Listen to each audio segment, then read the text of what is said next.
What is up, everybody? Welcome back to another episode of Fantasy Time, and today we have episode number 26 for you. Yes, it is another edition of Meat on the 50, and as always, of course, I am joined by one of my best friends, Brandon Sullivan, and together we break down the slate of games that we have on tap for you. And boy, was last night interesting. Holy moly, was last night interesting. I mean, I guess it goes to show any given Sunday, in this case, any given Thursday, anybody could be beat. Holy moly. Definitely want to tune in. Definitely want to see our picks. Definitely want to see our expectations, our predictions, our analysis, all of it. But first, if you like what you see, smash that like button, smash the subscribe button, and then just tap on that bell notification. That way, anytime new episodes drop, and they drop every Wednesday and Friday now, you're right there. You're right there to consume the content, right? Because we're always dropping the knowledge. It's right there on the floor. You just got to pick it up, shove it in that head of yours, shake it around, and boom. Better fantasy player, better football, knowledgeable human being. We guarantee it. We guarantee it, right? So make sure to tune in with us on these picks on Meat on the 50. But without further ado, let's stop wasting any time. Let's get into it in another weekly edition of Meat on the 50. Alrighty. Happy Friday, everybody. Welcome back to another weekly edition of Meat on the 50. As always, joining me to my left, one of my best friends, Brandon Sullivan. How you doing today? Hey, I'm doing good, and excited for another week. And shout out to all of the veterans out there. It is Veterans Day for us. Yep. We appreciate the service that you've provided our country and the protection that you've provided. So salute to you guys. I like it. Let's just jump right into it. Let's put the overall season totals on the screen. Boom. All right. For yourself, sitting at a nice 74-48. 8-0 on the guaranteed victories. For myself, holding that one game lead, doing everything I can, fighting, clawing to hang on to that lead for the overall best record for the season. We got 75-47, 6-2 on the guaranteed victories. Let's start with last week. Let's start with you. Let's look at last week, and what a weird week of football we saw. What an absolute weird week of football that we saw. Let's put it up on the screen. Boom, 6-8, and I think everyone notices right there. But what is that? What's that next to that 6-8? Is that an 0-1 on the guaranteed victories? Yes, because what the hell happened, Buffalo? What are you doing? What are you doing to the Jags? 9-6? Oh my goodness. Oh my goodness, right? The biggest news last week, Jacksonville pulling off the shocker of the year and ending your perfect record for the guaranteed victories. Overall, let's put it up there. That puts you at 80-56. Cracking 80, right? 2 weeks ago, you cracked 60. Last week, you cracked 70. And this week, you're cracking 80. On fire right now. On fire. We got to put it up there. I know. We got to put that blemish up there. So, boom. 8-1 on the guaranteed victories. Not bad. Not bad with the guaranteed victories. Obviously, one loss is not going to end your season. So, that's the good thing. But I think you're going to bounce back here. I think you're going to bounce back this week, and we're just going to continue that domination that we continue to see with the guaranteed victories. For myself, last week, going 6-8. 0-1 in the guaranteed victories. I mean, one in the same, they say. One in the same. Overall for the season, put me at 81-55. 6-3 on the guaranteed victories. Thanks, Raiders. And still holding that one-game lead for the overall best record for the season. We will see. We shall see what this week's hold. But quickly, let me get your 3 takeaways from last week. Yeah, so the first takeaway for me would be that Tennessee's, I feel like they're for real. They had a really good game against a really good Los Angeles Rams team in Los Angeles, and they didn't have Derrick Henry. That was like a really big loss for them, and for them to come out and play the way that they did, they're a legit contender in the AFC. They've kind of put everybody on notice, and I'll give Tannehill some credit because I was kind of, there was kind of some negativity that I was throwing at him towards early in the year. I don't know if you heard. Both of us were. Yeah, both of us were. But as of last week, you're only as good as your last performance. So he played very well. I like it. And then another takeaway was, the New York Giants. They seem like maybe they got something going on. Yeah, out of nowhere, right? I mean, because they beat a good Las Vegas Raiders team, and I thought that they played pretty well defensively, and they were able to get the ball into the end zone that we didn't see a lot for the first. So I thought that they played pretty well, and so maybe this will maybe turn them around a little bit. We'll see, but I think they've been competing. So. And then my last takeaway is I just cannot trust the Buffalo Bills anymore. I mean, my thing is right when I think that they've got it together and they're my number one AFC team, they inexcusably lose to the Jacksonville Jaguars. Unbelievable that they lost that game. I'm still really upset because I basically put my fate in their hands with the guaranteed victory. And this is what they do. So, by far biggest shocker of the week for me. Buffalo Bills losing to Jacksonville, and to me, Buffalo's just a takeaway from that is just they are just inconsistent. I like it. I would definitely agree with that. The inconsistency. How do you lose to the freaking Jags? I don't understand, man. I do not understand, especially after Trevor hurt his ankle and he went back to the locker room.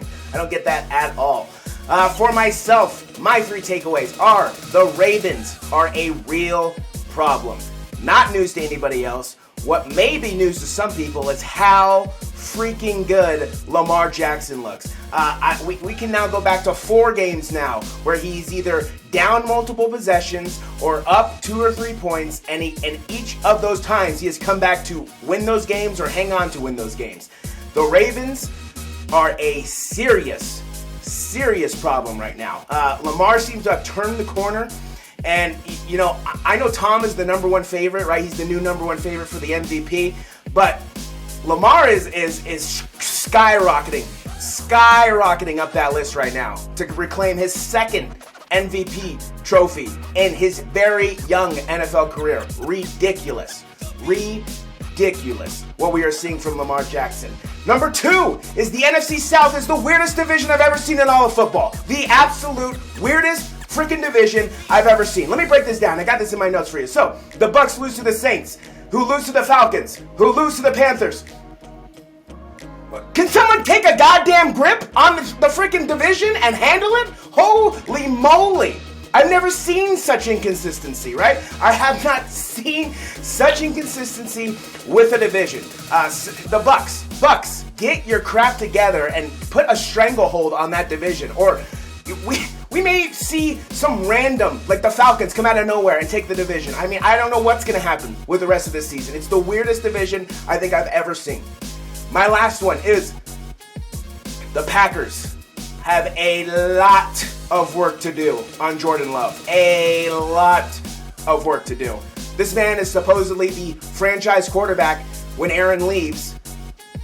This dude didn't even look like he knew the playbook last week. Super uncomfortable, super skittish, horrible passes, super inaccurate. I thought this guy was going to be the next savior of the franchise. What's going on, guys? What's going on? Oh, maybe that's why you don't draft your franchise, your legendary quarterback's replacement before he's not even done yet. There are plenty of quarterbacks you guys could have taken in the last 2 drafts, this past draft or the draft prior, than Jordan Love. Lot of work to do. Matt LaFleur, we're going to see how good of a coach you truly are once Aaron leaves, because you have a lot of work to do, my friend, on Jordan Love. We'll see, because if I'm Devontae Adams and Jordan Love's my quarterback, I'm out of there. I'm gone. I'm going to go to another team. So, we shall see. Packers, a lot of work. Alrighty, just like a newspaper, we're flipping the page to this week's news. For us, tomorrow. For everybody else, yesterday. We got our first game up Thursday night. We got the Baltimore Ravens taking on the Miami Dolphins. What do you got for me? Yep, I got a guaranteed victory for you. I think that, right off the bat, I like it. Yeah, because I'm not playing games this week. Love it. Every time I've picked them for a guaranteed victory, they've come through for me. And I think that on the road against a struggling Miami Dolphins team, it could be somewhat close throughout the game. But I anticipate that the Ravens are going to go in there and beat them down. I think they're going to beat them handedly. 35-17. Boom! Right off the bat, baby! Ravens, 35-17, son! Great minds think alike, my friend. This one may be a snoozer. But I think we're going to see a great display of quarterbacking. I think we're going to see Lamar go off. If Tua can play, maybe this becomes a game. Maybe. But if Jacoby's in there, no. Baltimore Ravens, 35-17 in a relatively snoozer of a Thursday night game if Tua does not play. He is a game time decision. Moving on to Sunday morning, our first game to kick us off on Sunday morning is the Atlanta Falcons coming off that exciting win against the Saints last week, taking on the Dallas Cowboys, who had a disappointing loss to Denver. So I got the Atlanta Falcons, Dallas Cowboys. What do you got for me? Yeah, and once again, Jake, I don't know if it's just every time I look, it seems like Dallas is at home. So I don't know. It's just I feel like they play all 17 games at home. It's just how I feel. I think that they get a bounce back win here. I think they win this one against Atlanta 28-24. I think that they struggled last week, and I think that it happens to everybody. It happens to all teams. So I expect them to have a solid bounce back game here and to beat the inconsistent Atlanta Falcons. Even though Atlanta is looking good, I still think that they are a tad bit inconsistent. Yeah, definitely. After Dallas looked like the old Dallas Cowboys last week, and after, like I said, a thrilling victory for the Falcons, I think the Cowboys get back on track. They're able to right the ship. Every team, like you just said, has a bad game. They're allowed to have a bad game. Especially when you only have one loss. You can take these bad games. It doesn't hurt you that much, and especially in their division, not that big of a negative towards them, right? They can take a couple losses and still keep first place. So with that, I'm going Dallas Cowboys, 28-17, getting back on track. Dak looking better, everybody looking better, and I think this offense and defense looks like the Dallas Cowboys that they've looked like all season long. Our next game up, we got the New Orleans Saints traveling to the Music City, the city of Nashville, to take on the Tennessee Titans. What do you got for me? Yeah, I think that this should be a pretty good one, just because, I think both of these teams are pretty decent. I think Tennessee is, obviously the better team here, and, playing at home, it always helps. So I'm going to pick Tennessee to win this one. They continue their winning streak. I do think they'll win this one 30-20 against the New Orleans Saints in Tennessee. Yeah, after the Titans absolutely dominated the Rams. And that victory over the Bills now seems like the biggest victory I've ever seen for a team in watching the NFL right now, because that has completely changed their entire season around. 100%, right? King Henry's out. They go and get Adrian Peterson, who salvages an okay game, an okay opening game. He gets a touchdown. What do you expect? What do you expect from Adrian All-Day Peterson, right? Getting the score. Titans don't look to be slowing down. Like you said, Titans do not look to be slowing down anytime soon. Tennessee Titans, 31-21. Our next game up, we got the frickin', god dang it, the Jacksonville Jaguars taking on the Indianapolis Colts. What do you got for me? Yeah, I think last week was kind of a fluke. I think holding Buffalo to 6 points, that's impressive defensively, but Jacksonville just continues to struggle on offense. Yeah. And I don't think that they're going to hold another team to 6 points again. I think that, when you're at home and your defense is going and everything's going wrong for the other team, we've seen that happen before. I'm still shocked that it happened against the Buffalo Bills. I can't believe that. That's why I lost all trust in that team. Yep. Not my Super Bowl favorite anymore. Not after that. They've got a long way to go. But getting back to Jacksonville, I don't think they beat Indianapolis at home. I think Indianapolis plays a pretty solid game, and I think Indianapolis is able to beat them 28-17. Yeah, it's easy to beat a team that has completely overlooked you, just like the Buffalo Bills did last week. They didn't pay Jacksonville no mind. I wouldn't be surprised if they didn't even study for that game, because that's how it looked, right? They were looking for the Jets. They were looking, we're going to destroy Jacksonville, and then we're going to destroy the Jets. Game at a time, a week at a time, Buffalo. With that, Indianapolis is, I think they were my most exciting, or my second most interested team to watch, I believe, or they were the second half best team. But the Colts look good. They got their running game going. Michael Pittman is clearly their number one receiver. Carson Wentz, very inconsistent, but he has been decent for them. He's been better than their backups, that's for sure. So I think the Colts have somewhat turned it around as well. Even after that tough loss against the Titans within the division, I think the Colts dominate them here. I got 42-10. Jacksonville cannot score points. Jacksonville just cannot score any points. And they have solid talent, but they cannot get in the end zone. I don't know if that's personnel. I don't know if that's coaching. It's probably a combination of both. But they need to fix that problem. So I got the Colts 42-10. Absolute domination on Sunday. Our next game up, we got the Cleveland Browns traveling to Foxborough to take on the New England Patriots. What do you got for me? Yeah, I think that the Cleveland Browns displayed a really good game against the Cincinnati Bengals last week. And I think that they're starting to come together a little bit there, and they show that they can put up a lot of points. And then, New England, they're still looking, decent, but I do think that the Cleveland Browns are going to go into New England and beat them. I do think they will beat them 24-17 in New England. I like it. Yeah, after, the Browns, you got to stop their running game. You stop their running game, you stop the Browns. You force Baker to pass, he just simply can't do it. So, I think the Pats, New England's looking good. Mac Jones looks, like a game-managing quarterback. He doesn't look like an absolute star. He doesn't look like the face of the league. He looks like a game manager. He looks like somebody who can manage the game, manage victories, and not screw it up for you. So, I think if this were in Cleveland, I think I might go Browns here. I'm going to go Patriots at home, defeating the Cleveland Browns. I think the Patriot defense is way better than the Cincinnati Bengal defense, and they've proven that week in and week out. So I'm going to go with the Patriots defense on this one.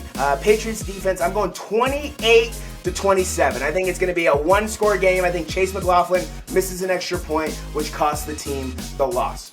Our next game up, we got the Buffalo Bills, who need a rebound more than ever. And who do they get? Oh, just the perfect team to rebound against. We got the New York Jets. Buffalo Bills, New York Jets, interstate battle. What do you got for me?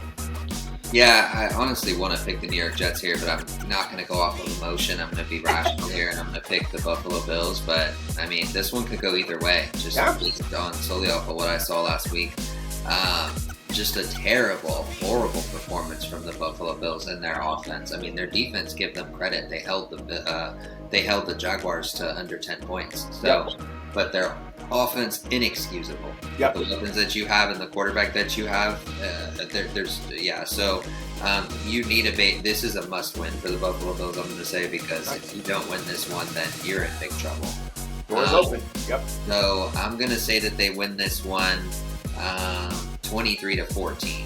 I'm going to say that it's kind of semi-low scoring, but they're able to get the job done. I like it, yeah. The Buffalo Bills need a rebound, and they need a rebound fast. You drop a game to the Jacksonville Jaguars and the New York Jets, there's going to be some cause for concern in some people's minds here. So I got the Buffalo Bills absolutely bouncing back. I got 35-3. I think they're going to destroy them. I think this is the time where if you want to show us that the Buffalo Bills are going to march to Super Bowl 56 in SoFi Stadium in LA, you got to beat the freaking Jets. So they're going to do it.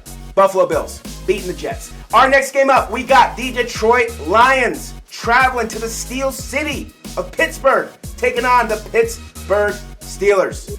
What do you got for me? Yeah, pretty easy one for me. I think Pittsburgh. I think Detroit traveling to Pittsburgh. That's going to be a difficult task for them to get done. Just given that they haven't even won one game all year. So I think that they continue their losing streak. I'm not sure that they win a game this year. I'll have to check in later in the season, kind of see where they're at. But so far right now, I'm anticipating that they probably won't win one. And if they do, maybe they'll win one. Either 1-16 or 0-17. So there's nothing really remarkable about the Detroit Lions. There's nothing that really catches my eyes where they would have a chance to win in Pittsburgh. So I think Pittsburgh continues their winning streak here. I think that they are able to beat the Detroit Lions 35-10. It is rough in the city of Detroit. It is rough in the city of Detroit. I'll tell you that much. Detroit Lions going into Pittsburgh, beating the Steelers. It could happen. It could. Is it going to happen? Probably not. I'm going Pittsburgh Steelers here. Can't believe I got to take the Steelers. Give me opponents where I don't have to pick the frickin' Steelers, please, NFL schedulers. We got the, I don't mind losing those games either. We got, Pittsburgh handles business. I got Ben Roethlisberger as my number one starter, my QB this week. I think he goes in there and he absolutely looks like old Ben and just dominates this Lions team. That, like you said, it's just frankly not good. Besides DeAndre Swift and TJ Hawkinson, everybody else is throwaway. Find somebody else. Pittsburgh Steelers dominating Detroit. I got 28-7 and an absolute blowout at home. Absolute blowout. Our next game up and the last game of the morning, we got the Tampa Bay Buccaneers in a playoff rematch, taking on the Washington football team. Same stadium, same team, same quarterbacks. They're running it back. What do you got for me? I think that the Tampa Bay Buccaneers are going to be able to get this one. I think that Washington has been struggling all year. I think Tampa Bay has had a couple misses here throughout the season, but so far they've Brady and that team has been playing very good football, and I don't think they're going to drop a loss to Washington. I think that they're able to get this one done 28-10. Yeah, in a playoff rematch, I think it's going to go exactly how the first time went. Not as close as the first game, but I think Tom and the Bucs handle business again in Washington, and basically, there's nothing really to like about this Washington football team at the current moment. It's kind of the same thing, well, not really with Detroit, because Detroit doesn't have talent. Washington actually has talented players on their team. But I think it's the quarterback, obviously. The quarterback is the most important position in football. And clearly, it goes to show with Detroit, Washington, all these teams that do not have quarterbacks and are severely struggling to do anything on the field. So I got Tampa Bay Buccaneers 35-17. I think it's going to be a shootout in the beginning. But I think the Bucs pull away in the second half and basically do what everyone expects them to do, which is dominate. Our first game of the afternoon, right? Moving on to the afternoon games. We got the Carolina Panthers traveling to the desert to take on the Desert Birds of the Arizona Cardinals. What do you got for me? Yeah, I was very impressed with what I saw out of Arizona last week against the 49ers, unfortunately. Did not expect Colt McCoy to come out and do what he did at all. He was our quarterback like 8 years ago, so irrelevant, but good for him. It doesn't matter who starts here. I do think that Arizona is able to beat Carolina. I do think they beat him 28-21. Oh, I like it. Nice close game. This is my guaranteed victory for the week. I'm going Arizona Cardinals, just like you said it. It doesn't matter who's starting at quarterback. They are going to handle business against the Panthers, who are good defensively, horrible offensively. We all saw Robbie Anderson absolutely lay in to Sam Darnold, and Sam didn't even pay him no mind. That's how you know that Sam, honestly, he probably doesn't even, he cares, but he doesn't care. Because if he did, he would have responded to his teammate getting on his ass after throwing 3 freaking picks, bro. Dude, you start 3-0, you look good, Christian is back, and now you just look like dog poop. You look like absolute dog poop, dude. It is crazy. Now you have a fractured shoulder, gonna be out, so it's probably gonna be on PJ Walker. We'll see what PJ Walker can do, the star of the XFL. But I got Arizona Cardinals, guaranteed victory, 35-14 over a struggling Panthers team. struggling mightily, I should say. Next game up, we got the Minnesota Vikings traveling to sunny Los Angeles to take on the Los Angeles Chargers. What do you got for me? And to me, this is going to be the game of the week. Okay. Yeah, Minnesota, they played really well against Baltimore last week. It could have gone either way. They could have easily won that game. Like we've said all year, they're better than what their record is. That's for sure. I mean, it's like, once again, they lose by a possession. So, unfortunate for them. If a few of those games would have went the other way, we would be talking about them being legit contenders in the NFC. So, but I do think that the Chargers are able to get the victory here. Very impressed by Justin Herbert all season. I think he's had a couple of rough games, but for the most part, he's been very consistent. So I'm going to pick them in this one, 35-31. I think it comes down to the end of the game, but I think the Chargers are able to beat Minnesota. But I do think this one could go either way. Yeah, I'm gonna rock with the Vikings on this one. I think, like you said, this one could go either way. I just have a feeling that the Vikings are gonna respond. Like you said, every one of their games has been close. Every one of their games has been an actual game. So I think right now, Vikings, even though they're not that good, or they're not good the record-wise, they're a fun team to watch because they're in every single game that they play. So, I mean, kudos to them for actually being a fun team and an enjoyable team to watch.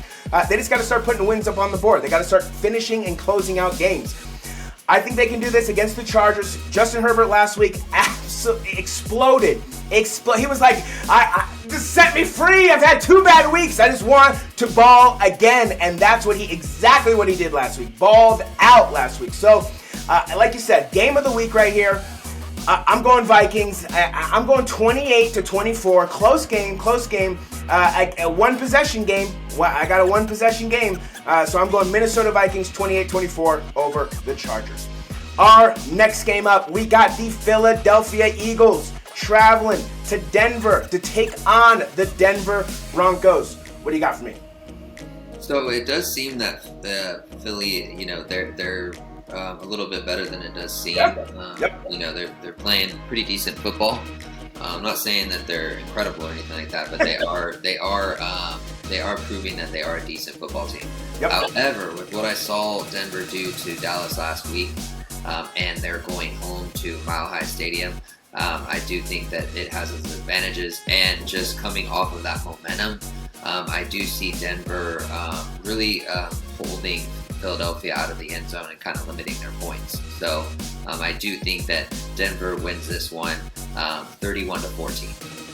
Interesting. I like it. I guess Nick Sirianni is a fan of our show because he must have heard me just lace into him to get the frickin' running game going. And finally, they bring back a guy who hasn't been on the team for like 3 or 4 years in Jordan Howard. And he is dominating the running game right now, which is causing success for the Eagles. Who would have thunk? That if you have a running game, your offense finally starts to score points? Oh my gosh. Oh my goodness. I'm going Eagles here. I like this Eagles team. I said it on Tuesday. On Wednesday. I'm reeling back. The Eagles are bad, but Jalen Hurts is good. The Eagles are decent. The Eagles are a decent team, and it looks like they're slowly but surely starting to figure it out. So I'm going Eagles on the road, 28-25. Let's get a scoreagami score in there. We're going 28-25, a weird game at home for Denver, but I'm going Eagles handling business here in Colorado. I think they do it. Eagles handling business in Denver.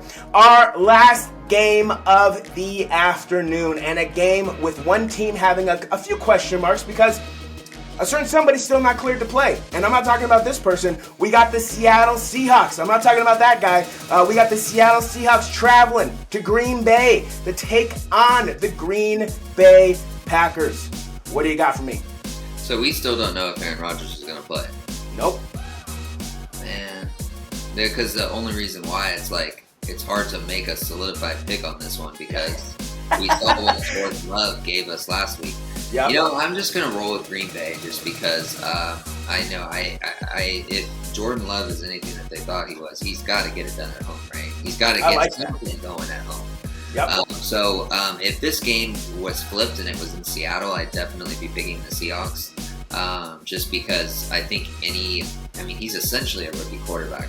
They struggle on the road. So I think having the home field and kind of the fans and, just being in your, comfortable environment more so, that they will be able to get this one done. I think it'll be a close one, though. I do think Green Bay will win this one 24-21 against. I like it. I like everything you just said right there. I think I am 100% in agreement with you. If Jordan Love is the franchise quarterback that they are promoting him to be, he's got to get this one done. If he plays, he's got to get this one done. For Aaron, if he plays, come out and fire the ball. I want you to score 10 freaking passing touchdowns, right? Just tell all of us to shut up, right? Who cares who you are off the field? Watch me what I can do on the field, right? So let's get you back in the good of the public eye, Aaron, right? So go on the field, have a freaking negative COVID test, right? Come back, dominate, and put this all behind you. For Jordan Love, I am 100% in agreement with you. Home crowd, home, extra week of practice, running with the first team, learning more of the playbook. So I'm with you. I'm going to go Green Bay Packers, Jordan Love or Aaron, doesn't matter. I think that Seattle Seahawks team, that offense, though, they're going to be coming. Russ is back, and Russ is the motor of that team. Russ is the engine that drives the Seattle Seahawks. So we shall see. This could be a very good game. Honestly, this could be a very good game because Seattle's offense is nice. Obviously, their defense is garbage. But this could be a very back-and-forth game. So I'm going Packers 35-32. I got a close game, a field goal game difference. But Packers, get it done no matter who is at the helm.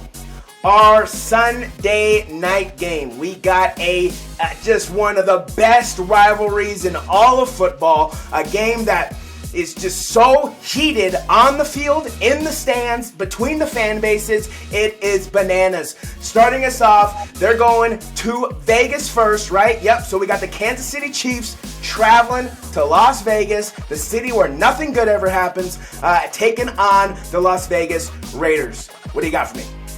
Yeah, I think Kansas City has struggled this year, and I also think that the Raiders have struggled as well. I think the Raiders have played some better football down the stretch, though, as far as when we're talking about season-wise.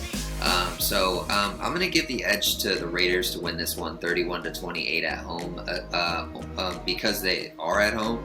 I think that they get a bounce-back victory from kind of a really flat performance last week. Yeah. So I do think that they take advantage of that being, playing at home, and then they've essentially played the Chiefs 2 times every year. So anytime it's a divisional matchup, they're very familiar with that team. So if this was in Kansas City, I think I might be picking Kansas City 31-28. I think it could go either way, but since it's in Las Vegas, I'm going to pick the Raiders here. Yeah, I like that. I'm rolling with the Raiders too as well at home. Raiders at home, they play a lot better than they do on the road. That stadium, I think they feel more comfortable in that stadium. They feel, a sense of, I think the fans, the crowd obviously energizes them. And they've for the last couple seasons, they've played Kansas City tough, and they've even won a game. They've even stolen a game from them. So it's not completely out of the realm of possibility to think that the Raiders can't do this, right? Now, on the flip side, this game is set up for Patrick Mahomes to go absolutely bonkers. And if you go back in history, pretty much most NFL records are set against the Raiders. If you don't believe me, go back and look. A lot of NFL records are set against the Raiders. So this has the makings for Pat to come in and go absolutely bananas. But I like it. I think the Raiders rebound. I think Raiders always play bad on the East Coast. It literally happens every single year. They play horribly on the East Coast. So I think the Raiders at home take game 1 of the 2-game series, and I think the Raiders win 35-34. I got an absolute close game. Close and exciting game for the Sunday night. And then on Monday, I don't know how I feel about this game. To me, I'm kind of excited for it because of what happened last week. But at the same time, what we just found out is absolutely bananas. So we got the New York Yankees. That's the Los Angeles Rams traveling to Santa Clara to take on the San Francisco 49ers. Oh, boy. What do you got for me? Yeah, I don't think the 49ers have a good chance in this one at all. Just based that they're at home, I'll kind of put some more points up on the board for them just because of that. But what I saw the last week, not very promising, pretty disappointing. Niners have had a disappointing year, so but I'm used to that kind of just, we have a couple good years, then we have some disappointing years. It's not, you got to kind of, as a fan, you got to kind of ride the highs and lows, as you would know. And I just kind of see it. It's just that aura that you kind of get that vibe that it's not going to be a good year for them. So, but I am going to pick the Rams here. I think that they bounced back from their loss against Tennessee last week, and they win this one 38-20. Yeah, I think the stat was posted last week that the Niners are like 1 in 18 or something like that at home these last 2 years or whatever it was, where they statistically have not been playing well at home these last couple years, which is odd because the Niners usually always play well at home, usually always. So interesting, very, very, very interesting. Division games. Inter-division games are always toss-ups, right? You could say that one team could dominate another team, and then they don't, because these teams know each other. They play each other 2 times a year for the last gajillion years, and so they know these teams, they know these personnel, they know the coaches, they know their tendencies, what they like to do. But yeah, I'm going with the New York Yankees. Sorry, I did it again. The Los Angeles Rams dominating the Niners 35-14, and where is this money coming from? Where is this money coming from? Who is the booster that is literally giving these guys an unlimited bank? Do they have a vault under the stadium that is filled with billions of dollars? Where is this coming from? How do you get Odell? What? I don't understand. I legit don't. Does the salary cap not apply to this team? What is going on here? I don't get it. But the Los Angeles Rams dominating the 49ers on Monday night to get back on track and keep pace with the Cardinals for that first place position in the NFC West. And that is going to do it for this week's edition of Meat on the 50. As always, Brandon and I want to, of course, say thank you to you for investing your time, taking the time to watch this. We put a lot of work in. So it means a lot to us that you take the time to watch these videos, invest your time, to take down our picks, right? Think about our picks, see how your picks stack up against our picks. So we super duper appreciate it. Brandon, any final words for the people? Just excited for another week, and like to kind of reiterate what you said. Thank you to everyone for continuing for your ongoing support and continue to watch our videos. We really do appreciate that. We're trying to build something here as far as kind of a network of a little sports network, and we got our little shows going. So we're just trying to make sure that the word gets out there so that people can continue to kind of absorb our knowledge and kind of take a look at our picks each week. So we appreciate that.